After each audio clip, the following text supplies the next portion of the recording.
Hi, I'm Shubhashri from Education. Hi, I'm Ria from the exhibitions team. For this episode of Art Sparks, I've chosen a rather interesting artwork.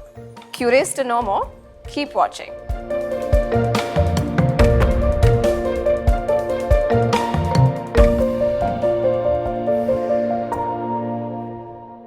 This is a painting from the late 18th or mid 19th century of Chinnamasta.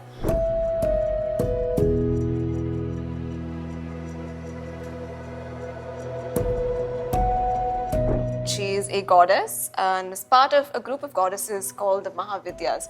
Right. Maha means great, Vidyas means wisdom. And this group of goddesses also includes other goddesses that you might be familiar with, like Kali and Tara, and some of them date to an earlier time period and were goddesses in their own independent right as well. And if you look at the painting alongside Chinnamasta, who kind of occupies the central frame, you also notice these cartouches that have different avatars of Vishnu around it as well. I actually know about Chinnamasta, Okay. and since college I've been interested in like this larger pantheon of the Dasa Mahavidyas, right? The 10 great goddesses. But Chinnamasta has always stood out to me, and the name itself has always been interesting because Chinnamasta literally translates to the one without a head. Yeah. And you can obviously see that in the image itself, right? Yeah. But like you said, I was interested in also the border Yeah. and why these cartouches have the specific imagery. There's actually a text that identifies each of the Mahavidyas with one of the avatars of Vishnu. Right. And it's also believed that the avatars of Vishnu came from the Mahavidyas. So Kali became Krishna, and Chinnamasta became Narasimha, and so on. That's interesting. I've actually never heard of that. Yeah. But Chinnamasta in general, right, at least the images that I've seen, they look so different from what you see Yeah. here. You would usually see her and the attendants that you see, the figures you see around her, usually naked. And the whole like vibe of the painting is very, very different from what you see in this.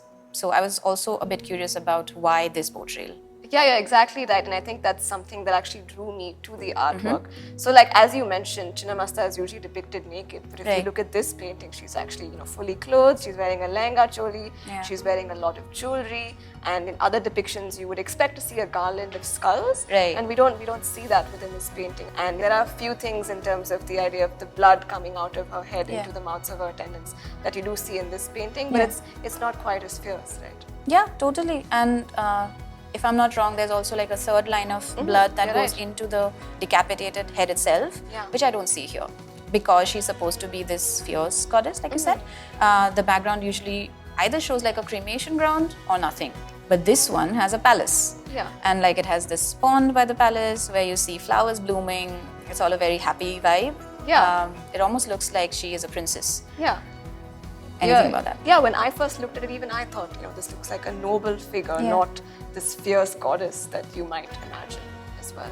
Yeah, I mean, if somebody sees it and they don't know that it's supposed to be a fierce goddess, somebody that I should be scared of, Yeah. you would actually think of this figure as a very calm Zen Yeah. goddess. I mean, Yeah, the yeah. expression is totally that. Yeah. It's not giving me like very fierce vibes. Yeah.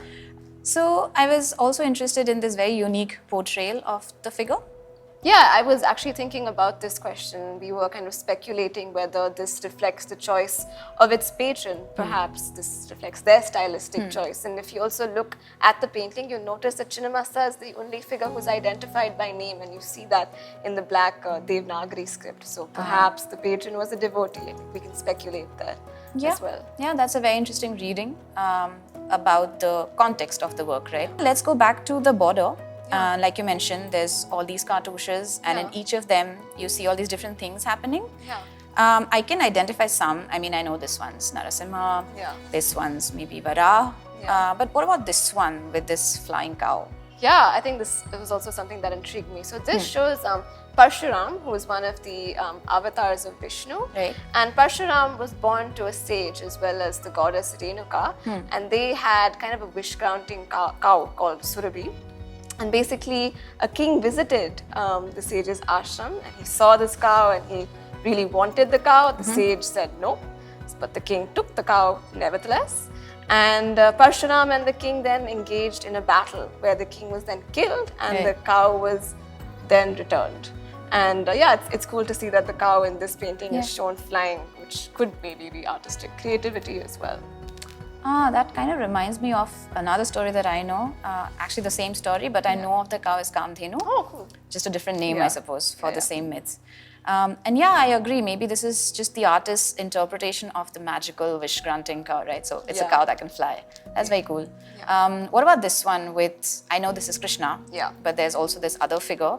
And it looks like Krishna's pulling the figure's hair, which is funny. It looks kind of humorous, It does. but actually it's Krishna pulling his uncle Kamsa's hair, but he's in the process of actually killing him, and it's actually recorded in one of the myths, so maybe this cartouche is referring to that. Okay, so in the process of like this duel, one of the steps is you pull the hair. Nice. I have seen it so many times, like this image. Always wondered about why this specific gesture, you know, it just looks very, very humorous. It looks quite comical. Yeah. Cool. I was also wondering what the function or, you know, the use of this painting could be. Yeah, I think we can speculate on that as well. It could have been part of a shrine, maybe there was a devotional aspect of it.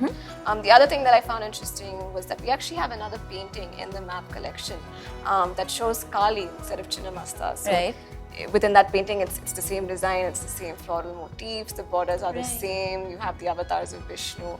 So maybe this was, you know, part of a larger set that was commissioned. It'll be so cool to, you know, at some point find all 10. I know. If there are 10, sometimes it could just be one or two of the goddesses as well. So, like the patron could also decide which ones to paint and which ones to leave out. Could that also be a case? Maybe. Ah, interesting. So for this season of Art Sparks, we invited some of our friends from the exhibition department, like Riya, to come and talk to us about their favorite artworks from the exhibition, Visible Invisible, Representation of Women in Art through the Map Collection. And this is one of the objects that Riya has picked. So Riya, why don't you tell us how this fits in the entire narrative of the exhibition? Yeah, sure. So this artwork is displayed within a section called Goddess and Mortal, which broadly looks at goddesses, themes of nourishment and sacrifice, which you also see within this painting. Right. But it's within a grouping of fierce goddesses. So it's placed alongside Kali and Durga, for example. But what's interesting here, like we've discussed before, is the idea of a fierce goddess, but in its visual depiction, she's not as fierce anymore. Yeah, that contradiction is really, really cool to kind of unpack. Yeah. Come see the exhibition, Visible Invisible, Representation of Women in Art through the Map Collection, to meet Chinnamasta and many other interesting figures like her. And also, subscribe to our YouTube channel to check out more Art Sparks videos, and take a look at our website and follow our social media handles to stay updated. Thank you for joining us. Bye.